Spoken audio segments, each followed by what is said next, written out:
সামান্য আটা আর গুড় দিয়ে একবার এই রেসিপিটা বানিয়ে দেখুন। যেমন সহজ তেমন খেতেও দারুণ লাগে। সামনে আসছে হোলি। হোলিতে একদম জমে যাবে এরকম একটা রেসিপি তৈরি করলে। 2 দিন আগেও বানিয়ে রাখতে পারেন, কোনোভাবেই নষ্ট হবে না। রেখে রেখেও অনেক দিন খাওয়া যায়। এত মুচমুচে হবে, যাকেই খাওয়াবেন এত প্রশংসা করবে ভাবতেই পারবেন না। নমস্কার বন্ধুরা, নতুন একটা পর্ব দেখার জন্য আপনাদের সকলকে স্বাগত জানাই। আজকে বানিয়ে দেখাবো হোলি স্পেশাল মাত্র 1 কাপ আটা দিয়ে একদম মুখে লেগে থাকার মতন মুচমুচে খাস্তা একটা মিষ্টি রেসিপি। একবার বানিয়ে দেখুন, খেতে কিন্তু দারুণ লাগে। চলুন, আশা করছি আজকের রেসিপি অনেক ভালো লাগবে। একটা বাটিতে পুরো ভর্তি ভর্তি 1 কাপ নিয়ে নিচ্ছি আটা। আর এখানে আমি গমের আটা নিয়েছি, সাথে একদম সামান্য একটু লবণ নিয়েছি। লবণটা একদম সামান্য নিতে হবে। 2 চা চামচ নিয়ে নিচ্ছি সাদা তিল, যদি হাতের কাছে থাকে দিতে পারেন। আর এখানে নিয়েছি 1 চামচ পোস্ত। পোস্ত কিন্তু একদম অপশনাল, যদি হাতের কাছে থাকে দিতে পারেন। আর নিয়ে নিচ্ছি ঘি, 2 চামচ মতন ঘি নিয়ে নিচ্ছি। এখানে আমি ময়ামের জন্য ঘিটা ব্যবহার করেছি, চাইলে কিন্তু সাদা তেলটা দিয়েও ময়াম দিতে পারবেন। এবারে সবকিছু ভালো করে মিশিয়ে ময়াম দিয়ে নেব।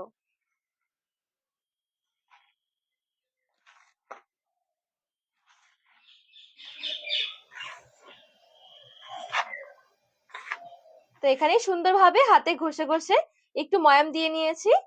আর দেখবেন ময়াম হয়ে গেলে চাপ দিলে জড়ো হয়ে যাবে। এই দেখুন, একটু ভালো করে ময়াম দিয়ে নিলে কি খুব সুন্দর এটা মুচমুচে তৈরি হবে। অল্প অল্প নরমাল জল দিয়ে একটা সেমি সফট ডো বানিয়ে নেব।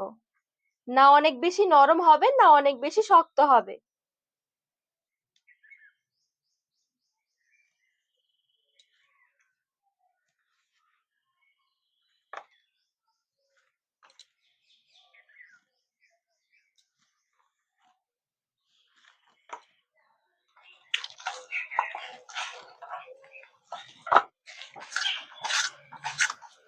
তো এই দেখুন, এখানে সুন্দরভাবে ডোটা আমি মেখে নিয়েছি। আর দেখুন, আমি একটু শক্ত করে মেখেছি। একটু রেস্টে রাখবো 5 মিনিটের জন্য। রেস্টে রাখার কারণে কিন্তু আরেকটু সফট হয়ে যাবে। ঢাকা দিয়ে এবার একটু সাইডে সরিয়ে রাখছি। এবারে একটু রস বানিয়ে নেব। তো কড়াই বসিয়ে দিয়েছি, রসটা বানাবো গুড়ের। তো এই কারণে আমি একটু গুড়ের বাতাসা নিয়েছি। চাইলে আখের গুড়টাও নিতে পারেন, তাছাড়া চিনিও নিতে পারেন। 1 বাটি বাতাসা নিয়েছি, 1 বাটি জল দিয়ে দিচ্ছি। এখানে 200 গ্রামের মতন বাতাসা রয়েছে। 3টে এলাচ একটু থেতো করে রেখেছিলাম, দিয়ে দিলাম ফ্লেভারের জন্য। নেড়ে চেড়ে বাতাসা গলে যাওয়া পর্যন্ত অপেক্ষা করব।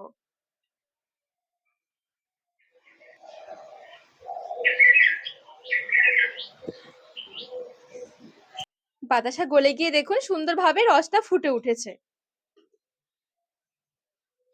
এখানে রসটা অনেক বেশি ঘন করা যাবে না, আবার অনেকটা পাতলাও রাখা যাবে না। সেই জন্য জলটা একটু ঠিকঠাক ভাবে দিতে হবে। যেই বাতাসা গলে গিয়ে ফুটে উঠবে তখনই কিন্তু আঁচটা বন্ধ করে দিতে হবে।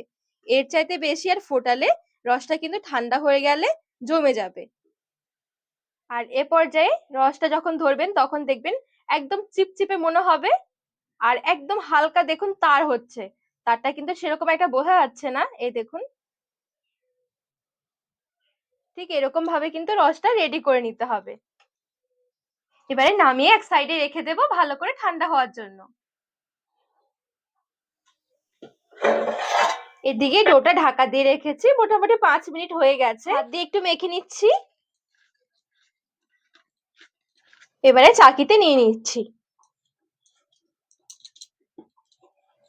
একটু লম্বা করে নিয়েছি। এবার বেশ কয়েক ভাগে একটু ভাগ করে নেব।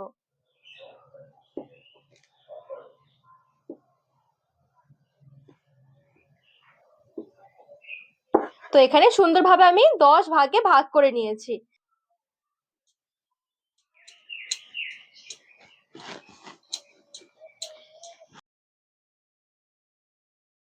এবারে লেচিগুলো থেকে পাতলা পাতলা করে রুটি বেলে নেব।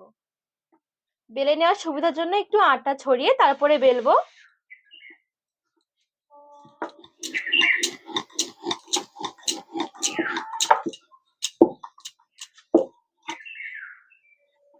তো এই দেখুন, এখানে সুন্দরভাবে পাতলা করে বেলে নিয়েছি।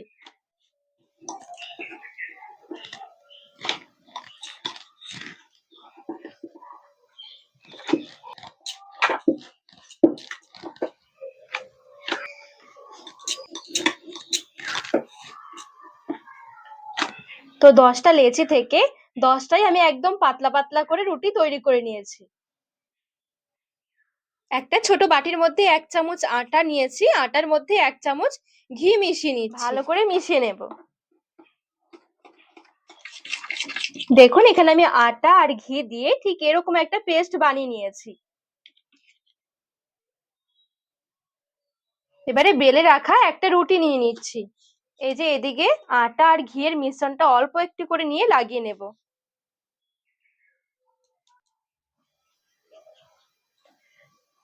তো একটু ভালো করে রুটির চারদিকে একটু ছড়িয়ে নিয়েছি। এবারে এখান থেকে আরেকটা রুটি নিয়ে ঠিক এই উপরে দিয়ে দিচ্ছি। এইভাবে করে আমি যতগুলো রুটি বেলেছি সবগুলোর একটা লেয়ার বানিয়ে নেব।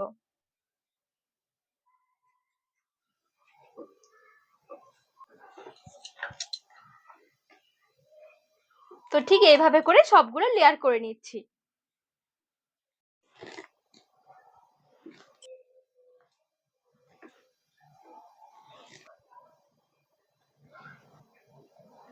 যতগুলো রুটি বেলেছি সবগুলো সুন্দর একটা লেয়ার তৈরি করে নিয়েছি। ওপরে একটু আটা ছড়িয়ে এবারে বেলে নেব।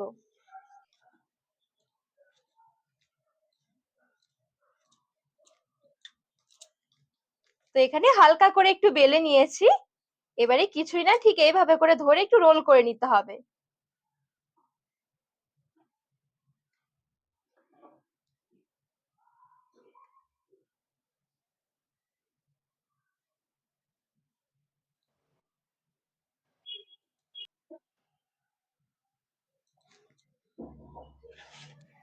তো এখানে আমি হাত দিয়ে একটু লম্বা করে নিয়েছি। তো এবারে এরকম ছোট ছোট করে একটু পাতলা পাতলা করে কেটে নিচ্ছি।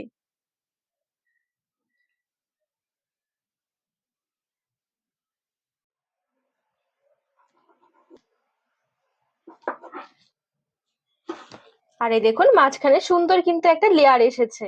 ভাজার পর কিন্তু লেয়ার গুলো আরেকটু সুন্দর খুলে যাবে। একটু শেপ দিয়ে নিচ্ছি এবারে। ঠিক এরকম করে একটু শেপ দিয়ে নিয়েছি।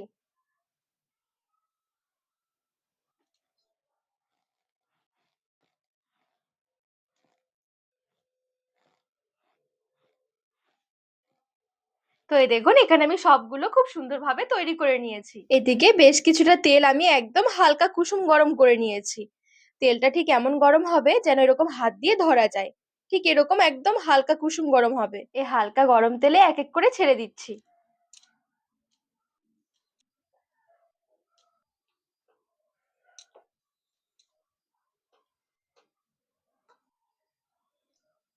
সবগুলো তেলে ছেড়ে দিয়েছি।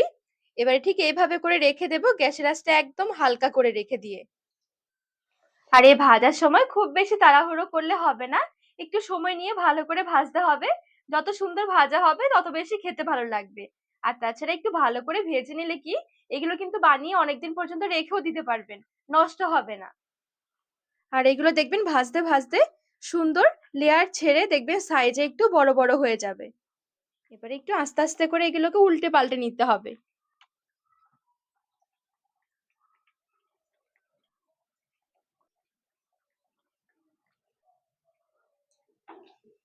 তো এখানে আমি বেশ কিছুক্ষণ ভেজে নিয়েছি। মাঝখানে যেগুলো রয়েছে এগুলোর কিন্তু সুন্দর একটা কালার এসে গেছে। আর এখন নামানোর সময় দেখবেন মনে হবে এগুলো একটু নরম, যেহেতু আটা দিয়ে তৈরি করা হয়েছে। নরম মনে হবে, তবে যখন নামানোর পরে একটু ঠান্ডা হলে দেখবেন এগুলো একদম কুড়মুড়ে হয়ে যাবে। আর দেখুন দেখতেও কতটা সুন্দর হয়েছে। এবারে মাঝখানের গুলো আমি তুলে নিচ্ছি।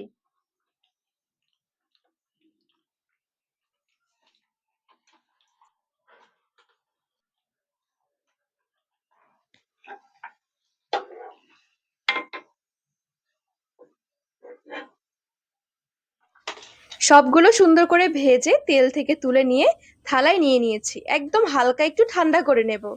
আর এদিকে কিন্তু যে বাতাসের রসটাও সুন্দরভাবে ঠান্ডা হয়ে গেছে।